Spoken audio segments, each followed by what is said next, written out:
I began living a more simple lifestyle back in 2014, changing my purchasing habits and overall perspective on consumption. Though I was used to seeing things come and go and wasn't too sure if minimalism would stick, I'm pleasantly surprised that 7 years later, it still is. Considering how long it has been since I began this journey, I thought I would take some time to reflect on what I've learned along the way and share a few lessons I still hold onto or wish I knew when I first started minimalist living. Before I do, I also want to do a quick shout out regarding my Patreon community. If you'd like to support the work I do here on Simply by Christine and gain access to exclusive content and Q&As, find the details in the description box. Otherwise, I'm so thankful you're here already, and let's dive into today's video.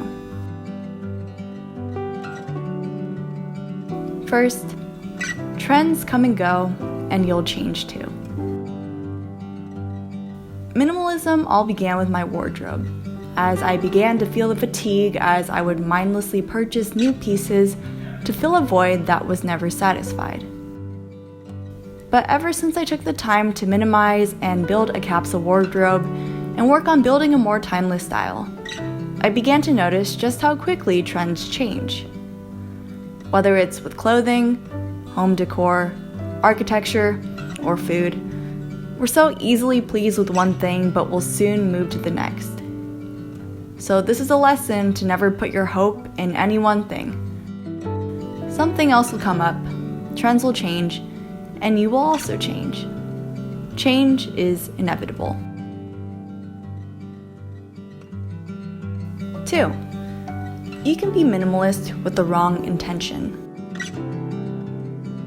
Unfortunately, minimalism has also become a trend, and quite a few people are hopping onto the minimalism bandwagon to find relief in a chaotic world. We can all agree that decluttering to have a clean space is a wonderful experience, but if you're decluttering a bunch of things only to buy more organizational home goods and minimalist decor, then you're just scratching the surface. I've observed that if there's no genuine intention to refuse future purchases, then people are merely chasing another aesthetic trend that will, unfortunately, evolve into another trend to chase later down the road. Minimalism isn't just about aesthetics and having an organized space. It's about focusing on what's truly important and making space and time for those important things. 3. It's essential to take your time to declutter. On the topic of decluttering, minimalism can get you excited about getting rid of everything, but it's essential to take time to declutter to not overwhelm yourself and, as a result, potentially make rash decisions. It's okay if you have trouble figuring out what few things you want to declutter. It's really not a one-time event and should actually happen regularly. Taking the time to declutter has also allowed me to consciously figure out solutions for each item instead of just throwing everything into a large garbage bag to merely donate or trash. Though it takes a lot more effort to sort out things to sell, give to friends that may need it, etc., it's less wasteful overall, and potentially a nice way to earn some side income. 4. Living a sustainable lifestyle has helped me with minimalism. Being less wasteful and conscious about where my decluttered items go goes hand in hand with living more sustainably. Before I began living a more sustainable lifestyle, though I had discovered minimalism, I still struggled with wanting to buy new items and found myself feeling guilty as I would declutter a lot of those purchases quite regularly. It really felt like a never-ending cycle. So with the start of zero waste and sustainable living, came an even more conscious mindset of what products were made of, how they were made, and where they would go at end of life. Because I was much more aware of the waste I was creating, it took more time for me to research my future purchases, and I would often refuse more things because they didn't fit the bill. Zero waste has been a great way to help me minimize, and I love that I'm supporting businesses that are striving to make a positive impact on the planet and the people that live on it. 5. Relationships and experiences are far more memorable than things. Though I enjoy making meaningful purchases and buying something I know I will use and appreciate, what are the things that make me smile when I look back in time? It's the moment I held Cooper for the first time in my lap, and he fell asleep right then and there. It's the first year of marriage that was so hard because of my mental health that I can't believe we made it through. It's the time spent in 2020, brainstorming potential business ideas with my husband and seeing it all come to fruition. Simply put, the people and experiences we have shape who we are. They make life meaningful, not our things. 6. Be patient with loved ones.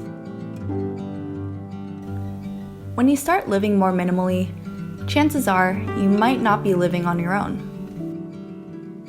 You might have family members, roommates, or significant others that you wish were on board as much as you are. But if there's anything I've learned from these 3 years of marriage with Peter and 3 years of living with my parents, it's to be patient. We all have different perspectives, values, and characters because we have our own unique experiences. While minimalism may ring true for you, it may not ring as clear for others because they're coming from a different perspective. I found it best to lead by action instead of trying to shove anything towards my loved ones. It's important to respect their personal decisions and way of life. So do what you can in your own space. And you never know. They may start asking you questions or get inspired in time. And last but not least, number 7, minimalism does not define me or you. Though I run a YouTube channel and blog that focuses on simple and sustainable living, it's not all that I care about, and it shouldn't be all that you care about either. Minimalism is simply a tool that I've found useful in my life to open up opportunities for other things, whether it's more meaningful relationships or time spent on passion projects. If you didn't know, I love playing music with my husband, and we do worship ministry for our church. And as many of you know, I also love to bake cookies. It just brings me so much joy. So don't take it too seriously, and really, enjoy the journey and just see where it takes you.